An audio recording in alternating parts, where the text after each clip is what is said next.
sailing experience doesn't get much finer than a warm summer evening at San Francisco's famous Golden Gate. And sailboarding, wherein the sailor holds the magic of the wind in the palm of his hand, just may be the purest sailing experience of all. I'm Roger Yost, inviting you to join me for the 13th annual Jansen Golden Gate Crossing, this young sport's first and longest running event.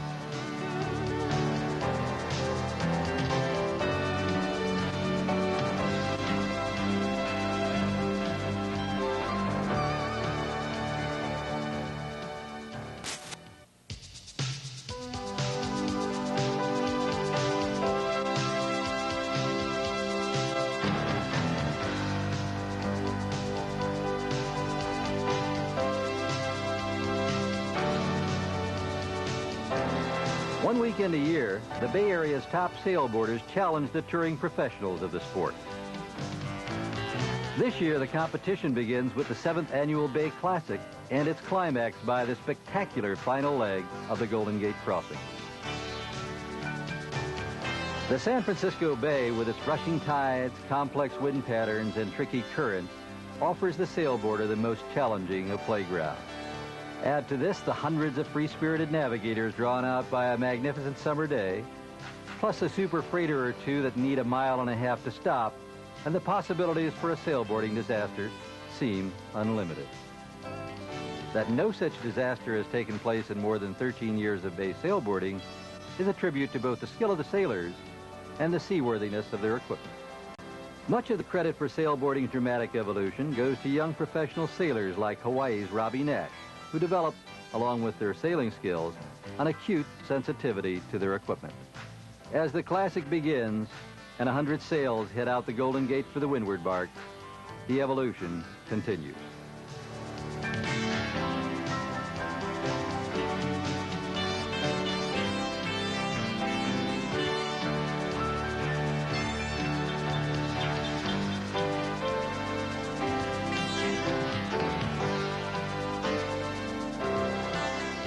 All this started back in 1973 when Glenn Taylor, owner of Bay Windsurfing, staged a race across the bay.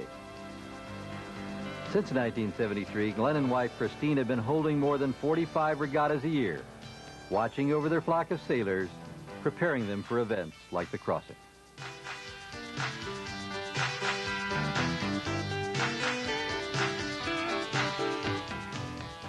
Sitting amongst the sails, boards, and riggings of their bay windsurfing van, Glenn and Christine talked about the tradition of the crossing. This race itself has a quality about it that that says that you've sort of arrived at a certain level of skill. You know, people start as beginners and think nothing about maybe going out to some flatwater lake, but when they think of the bay at first, it's pretty daunting. And then later on, people start sailing underneath the bridge and doing things that are sort of more spectacular. And this is a proof that you've done that. It's sort of the final step in your learning process. Rite of passage, so to speak. One person's called it a rite of passage. Christine, can you recall your first time you sailed under the bridge? Is there a special feeling you remember about that? It's overwhelming. There's the noise from the traffic and the shadow, and it's just the enormity of it. Plus, looking out into the open ocean beyond. And you sort of feel that all of this is sort of my playground on this little tiny board. You have that feeling of freedom. Once that happens, you're hooked, aren't you? Oh, yeah. I understand you took on a partner in running this event about 5 years ago now. Is that correct? Christine liked the races and liked the campouts that we have at some of the races. And luckily, she thought I was doing a poor job running these things, and so she took over a lot of the responsibility. And she's never got a chairman and bookkeeper. As Robbie Nash and Ken Winter lead the world-class sailors of the Classic toward their finish at Berkeley, a lesser-known group of sailboarders have come together on the Marina Green for the Taylor's last qualifying race before tomorrow's crossing. For these neophyte windsurfers about to cast their fate, along with their expensive new equipment, to the wind, today's little qualifier is a major event. We have a qualifier today. Obviously, this big yacht is an obstacle.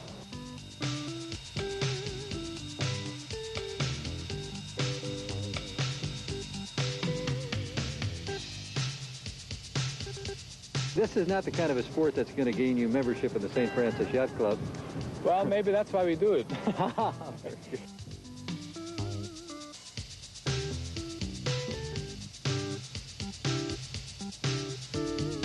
I've heard of following the sun, but following the wind is fantastic. This guy, we're looking for the endless wind, I guess.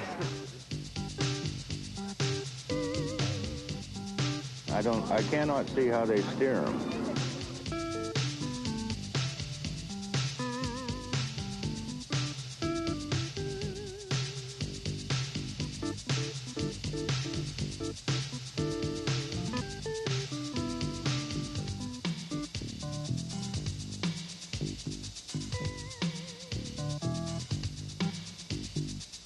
By the halfway point of today's 17-mile O'Neill Classic, Robbie Nash appears to have the bay figured out.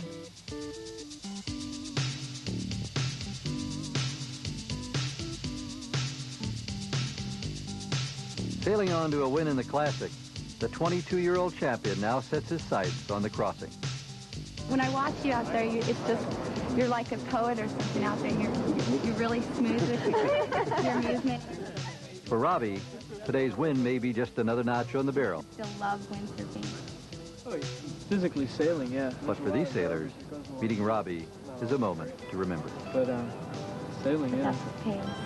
Yeah, I mean, I was windsurfing long before I was competing. And I was competing and doing it for fun long before anybody was making any money, including myself. And so there's a drive that comes from a lot deeper than the bank book sort of thing.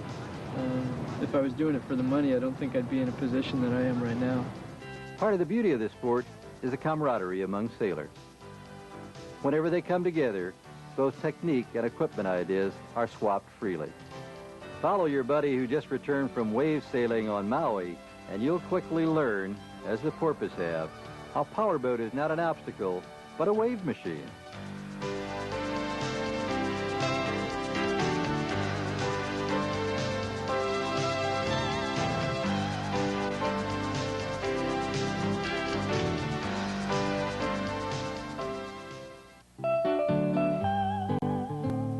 In the parking lot of the St. Francis Yacht Club, the ritual of the Golden Gate crossing begins for the 13th time.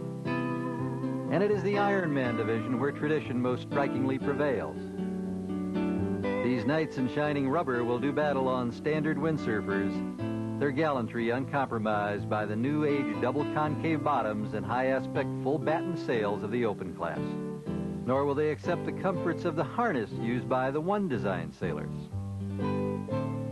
The open class, with no restrictions on equipment and no limit to sail size, is certain to provide the most radical action. But it's in the one design event, where the only difference in equipment is the color of the sail, that skill will be most accurately measured.